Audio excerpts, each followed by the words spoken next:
তো নমস্কাৰ গাইজ, আজি হল আমাৰ ঘৰখনৰ কাৰণে এটা বিশেষ দিন। সেইকাৰণে লাগছে আমাৰ একদম তাড়াতাড়ি গামলাৰ পৰা চৰিয়াৰ পৰা চব তুলি ললো ই ৰিক্সাত। এইফালে মুমুক দেখছি না কতো এৰি থৈ যাবা নোৱাৰো, তাই এতিয়া পালি ই ৰিক্সা চলাব আৰু বহি ললো আমি ই ৰিক্সাত আৰু যাই আছো আমাৰ স্পেচিয়েল কামটোৰ কাৰণে।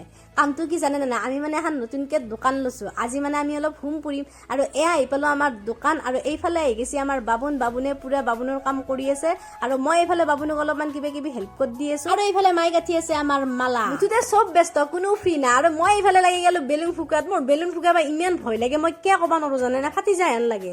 মোৰ এটা বেলুন নুফুকাতে 10-20টা মান হৈ যায়। আৰু এইফালে ৰান্ধনিও পুৰা ভাত চাত ৰান্ধি আছে, সেইকাৰণে অলপমান শক্তি পাক বুলি মই অলপমান চাহ তাহৰো ব্যৱস্থা কৰি দিলো। আৰু চাহ তাহ খাওঁ মানে এইফালে আমাৰ পূজাও হৈ গ'ল সমাপ্ত। আমি সেৱা চেৱা কৰি ফেলে প্ৰসাদ চসাদ খালো আৰু এইফালে আহিলো আমাৰ খাদ্য কিমান আগবাঢ়িছে চাবাক লাগে। খাদ্য প্ৰায় হৈয়ে গ'ল, সেইকাৰণে চবকে ভাত খাবাক লাগে বহাই দিলো। আৰু এইবাৰ মই হৈ গৈছো একদম বিলেনি। এইবাৰ অলপমান বিলে চিলে দেও, চবে একদম বঢ়িয়াকে খাই লওক। লাষ্টত চবকে খুৱাইছো উঠি ফেলে মইও গৈ গেলো একদম খাবাৰ কাৰণে আৰু মই খাই চাই লৈ ফেলে আৰু আজি ভিডিঅ'টো খিনি সামৰণি মাৰিলো। বাকী আমাৰ নতুন দোকানখনক লাগি চবকে নিমন্ত্ৰণ জনালো, আহিব আপোনালোকে আৰু মোৰ নাম কৈ ফেলে বাকী লৈ নাচবো দেই। কিন্তু আজিৰ ভিডিঅ'টো আছিল এইখিনিয়ে, বাই বাই।